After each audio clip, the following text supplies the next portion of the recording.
আমরা যাকে চিনি বিশ্বকবি রূপে, যার সৃষ্টি আমাদের আত্মার খোরাক, যিনি শত আঘাতের মধ্যেও বাংলা সাহিত্যকে পৌঁছে দিয়েছিলেন বিশ্ব মঞ্চে, সেই রবীন্দ্রনাথ ঠাকুরের জীবনেও ছিল এক দুঃখের অধ্যায়।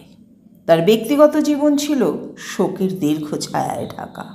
বাইরে থেকে যারা দেখেছেন জমিদার সন্তান, বিশ্বভারতী প্রতিষ্ঠাতা, নোবেলজয়ী সাহিত্যিক, তাদের কজন জানেন কবির জীবনটা ছিল না আলোয় ভরা, বরং ছিল হাহাকারে জর্জরিত একাকিত্বের নদীতে ভাসমান। মাত্র 41 বছর বয়সে কবির স্ত্রী মৃণালিনী দেবী পরলোকে পাড়ি জমান। স্ত্রী ছিলেন তার একান্ত সঙ্গী, সংসারের একমাত্র কেন্দ্রবিন্দু। স্ত্রী হারানোর বেদনা কবিকে করে তুলেছিল নিঃসঙ্গ ও বিষণ্ণ। এরপর একে একে তার চোখের সামনে হারিয়ে যেতে থাকে সন্তানরা।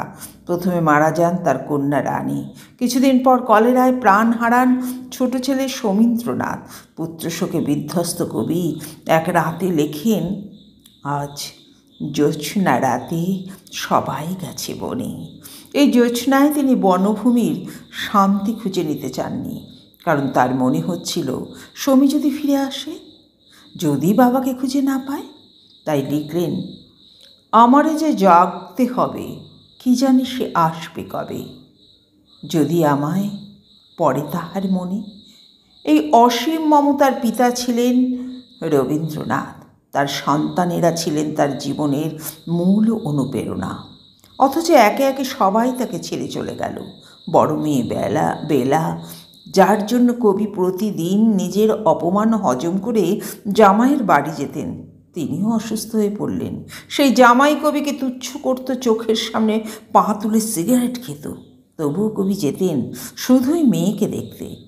একদিন রাস্তাতেই শুনলেন বেলা আর নেই। কবি আর শেষবারের মতো মেয়েকে দেখতে গেলেন না, ফিরে এলেন মাঝপথ থেকে। ছোট মেয়ে অতসীও হারিয়ে গেল একদিন। তার স্বামী ছিল চরম লোভী, কবির কাছে বিলেত ও আমেরিকায় পড়ার নামে টাকা চাইত, আর দেশে ফিরে এসে অতসীকে ঠিকঠাক দেখাশোনা করত না। কবি তখন বলেছিলেন, জমিদারি থেকে যে টাকা পাই সবটাই তোমাকে পাঠাই।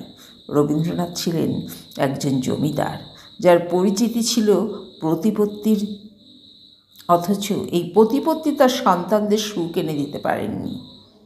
তাকে দেয়নি পারিবারিক শান্তি, বরং একে একে সব হারিয়ে যখন কবির চোখের সামনে শুধু ফাঁকা জায়গা, তখন তিনি লিখলেন, আছে দুঃখ, আছে মৃত্যু, বিরহ দহন লাগে, তবুও শান্তি, তবু আনন্দ, তবু আনন্দ জাগে। এই লাইনগুলো যেন তার নিজের জীবনবোধের প্রতিফলন। দুঃখের মধ্যেও তিনি শান্তি ও চেতনার খোঁজ করেছেন। সবচেয়ে মর্মান্তিক দিক হলো তার মৃত্যুর সময় কাছের কেউ ছিল না। বড় ছেলে রথীন্দ্রনাথ, যাকে তিনি সবসময় ছায়ার মতো আগলে রেখেছিলেন, তিনিও ছিলেন না পাশে। কবির জীবনের শেষ মুহূর্তে পাশে ছিলেন না স্ত্রী, না সন্তান, না বন্ধুবান্ধব। ছিলেন কেবল এক দূর সম্পর্কের নাতনি, জীবনভর যিনি সবাইকে দিয়েছেন অশেষ ভালোবাসা।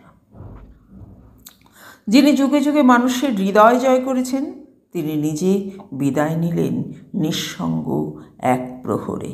তার প্রথম যৌবনের এক গান, আমি শুধু রইনু বাকি, যা ছিল তা গেল চলে, রইল যাতা কেবল ফাঁকি। এ যেন তার নিজের জীবনের ভবিষ্যৎ বলে দিয়েছেন। আজ আমরা যখন রবীন্দ্রনাথকে শ্রদ্ধায় স্মরণ করি, তার সাহিত্য দর্শনের আলোয় আলোকিত হই, তখন কি আমরা তার এই অজানা কষ্টের কথা মনে রাখি, যে মানুষটা আমাদের শিখিয়েছেন প্রেম, করুণা ও শিল্পের অর্থ?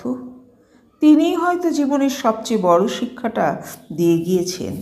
সব হারিয়েও হৃদয়ে যদি ভালোবাসা থাকে, তবে কিছুই পুরোপুরি হারায় না। তবে হ্যাঁ, কখনো কখনো সেই ভালোবাসায় প্রতিদান হয় শুধুই ফাঁকি।